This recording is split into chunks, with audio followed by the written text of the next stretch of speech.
اس میں احتیاطی تدابیر کے طور پر ہم کیا کر سکتے ہیں کہ جانوروں کو ہم متوازن غذا دیں، جانوروں کے اندر غذائیت کی کمی نہ ہو، تو جب جانور صحت مند ہوگا تو پھر جانور اماس نہیں نکالے گا، لہذا جانوروں کی خوراک پر توجہ دینی چاہیے، اور اگر موک لگ جائے تو بر وقت موک کا علاج کرنا چاہیے، تاکہ موک لگنے سے جانور میں ڈی ہائیڈریشن نہ ہو، اس کو پٹھے اس کے کمزور نہ ہوں اور جانور جو ہے آواز نہ نکالے۔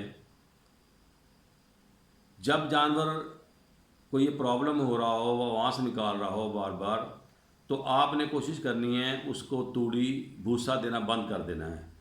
اس وقت آپ اس کو نرم غذا دیں جس سے جانور کا گوبر پتلا ہو، اور یعنی قبض نہیں ہونی چاہیے، وہ آسانی سے اپنا گوبر کر سکے۔ اور اس میں سب سے بڑی احتیاطی تدابیر تو یہ ہے کہ فوراً ہی آپ چھک چڑھا دیں، یا چھکا جسے آپ لوگ کہتے ہیں۔ تو مویشی پال بھائی جو ہیں وہ اس میں کافی ماہر ہوتے ہیں، تو چھک چڑھا دیں تاکہ جانور کا آواز جو ہے نا وہ باہر نہ آئے، اور آپ اپنے فوراً جہاں کا مقامی جو آپ کے ویٹری ڈاکٹر صاحب ہیں ان سے رجوع کریں۔ تو جو درمیانے درجے کا آواز کا نکلنا ہوتا ہے تو ڈاکٹر صاحب جو ہیں اس کو جو ہے نا ہاتھ سے ہی اندر کر دیتے ہیں، اس کی جو اصل پوزیشن ہے نارمل اس کی جو حالت ہے اس پر لے جاتے ہیں۔ اب ہم آتے ہیں اس کے کچھ دیسی علاج۔ اس کے اندر پہلے جو دیسی ایک نسخہ ہے اس میں آپ نے ہلدی لینی ہے 300 گرام، 500 گرام آپ نے گھی لے لینا ہے۔ گھی کو آپ نے ہلکی آنچ پر گرم کر لینا ہے۔ اس کے بعد جب یہ پگھل جائے، کیونکہ سردیوں میں موسٹلی گھی جو ہے وہ جمع ہوتا ہے، تو جب یہ پگھل جائے تو اس کے اندر آپ نے ہلدی ڈال دینی ہے اور اس کو خوب مکس کرنا ہے۔ بالکل جب یہ مکس ہو جائے تو پھر نیم گرم آپ نے یہ جانور کو پلا دینا ہے۔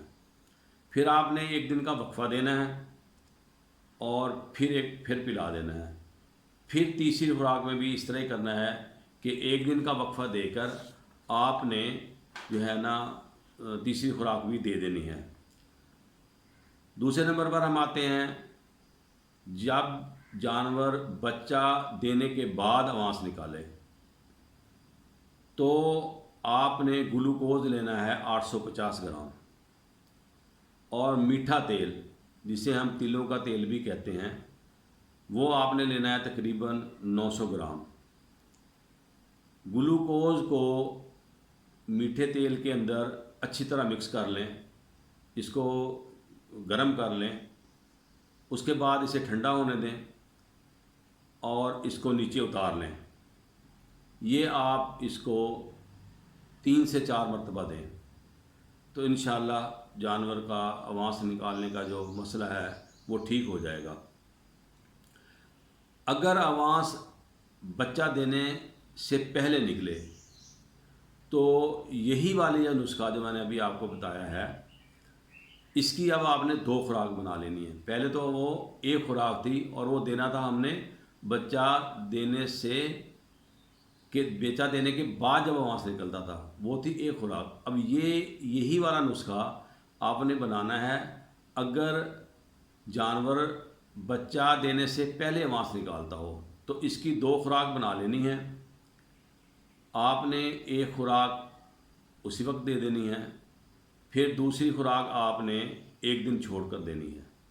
اس طرح آپ نے یہ جو عمل ہے کم از کم 2 ماہ تک جاری رکھنا ہے، اور ساتھ میں آپ تھوڑا سا میٹھا سوڈا بھی دیتے رہیں تاکہ جانور کا ہاضمہ درست رہے۔ اب ایک اور دیسی نسخہ ہے تارا میرا، اس کو آپ نے 2 کلو لینا ہے اور اس کو کوٹ لینا ہے آپ نے۔ پھر پرانا گڑ لیں، وہ تقریباً 2 کلو کے لگ بھگ ہو، اور گڑ کو پانی میں حل کر لیں۔ اس کے بعد اس کو آپ دھیمی آنچ پر رکھ دیں اور تارا میرا اس کے اندر ڈال دیں۔ اس کو ہلاتے رہیں، ہلکی آنچ پر خوب ہلاتے رہیں۔ جب وہ پنجیری ٹائپ ہو جائے تو اس کو نیچے اتار لیں، ٹھنڈا کر لیں، اس کا ایک پیڑا بنائیں اور روزانہ ایک پیڑا دیں۔ اس طرح یہ آپ نے کم از کم 4 سے 5 دن دینا ہے، تو اس سے بھی جانور کو کافی افاقہ پڑے گا، جانور کا یہ مسئلہ حل ہو جائے گا۔ اسی طرح آپ نے 300 گرام بیسن لینا ہے، لیکن بیسن اصل ہونا چاہیے، مکس بیسن نہیں ہونا چاہیے۔ اس کو آپ نے پانی میں مکس کر لینا ہے، پتلا سا محلول بنا لینا ہے۔ تو اس کو آپ نے صبح شام پلانا ہے۔ یہ تقریباً آپ 1 ہفتہ تک صبح شام پلائیں، یعنی 300 گرام جو بیسن ہے اس کو آپ نے، یہ ایک خوراک بنتی ہے، 300 گرام بیسن کو پانی میں حل کر کے چھوٹا سا محلول بنا کے، یہ پتلا سا محلول بنا کے اس کو آپ نے صبح شام دینا ہے اور 1 ہفتہ دیں۔ انشاءاللہ اس سے بھی جانور کو فرق پڑتا ہے، اونس نکالنا بند کر دیتا ہے۔ اب ہم غذائیت کی طرف آتے ہیں۔ اگر اونس غیر متوازن غذا دینے کی وجہ سے اگر نکال رہا ہے تو پھر آپ اس میں کے اندر بھی بیسن لیں آپ 300 گرام، گھی لیں 200 گرام، ان دونوں کو آپ پانی کے اندر اچھی طرح مکس کر لیں اور یہ آپ کی ایک خوراک بنے گی۔ اس کو آپ صبح بھی دیں اور شام کو بھی دیں، اور تقریباً 5 دن آپ یہ نسخہ استعمال کریں۔ ایک اور نسخہ ہے، سفید زیرہ آپ نے 500 گرام لینا ہے، کالی مرچ آپ نے 100 گرام لینی ہے، گلو ایک لکڑی ہوتی ہے، یہ پنساری سے مل جاتی ہے، تو یہ ٹائیفائڈ کے بخار میں بھی استعمال ہوتی ہے، تو وہ آپ نے گلو لکڑی لینی ہے تقریباً 60 گرام، سونف آپ نے لینے ہیں 250 گرام، اجوائن آپ نے لینی ہے 60 گرام۔ ان سب کو آپ نے اچھی طرح کوٹ لینا ہے اور ان کا پاؤڈر بنا لینا ہے۔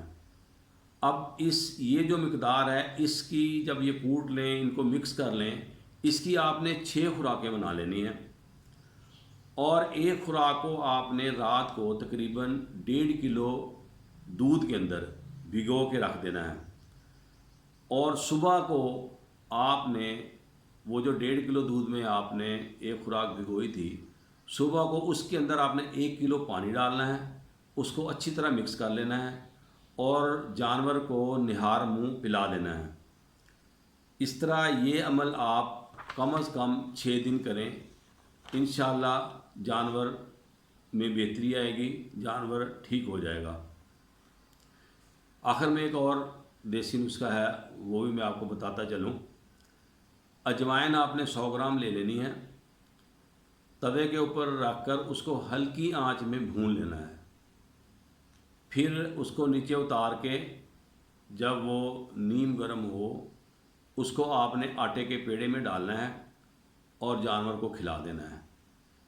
اس طرح یہ بھی آپ نے 1 دن چھوڑ کے اگلے دن کھلانا ہے، اور اس طرح یہ 3 خوراکیں آپ نے جانور کو دے دینی ہیں۔ اللہ آپ کو اپنے حفظ و امان میں رکھے۔ اب ہم انشاءاللہ اگلی ویڈیو میں ملاقات کریں گے۔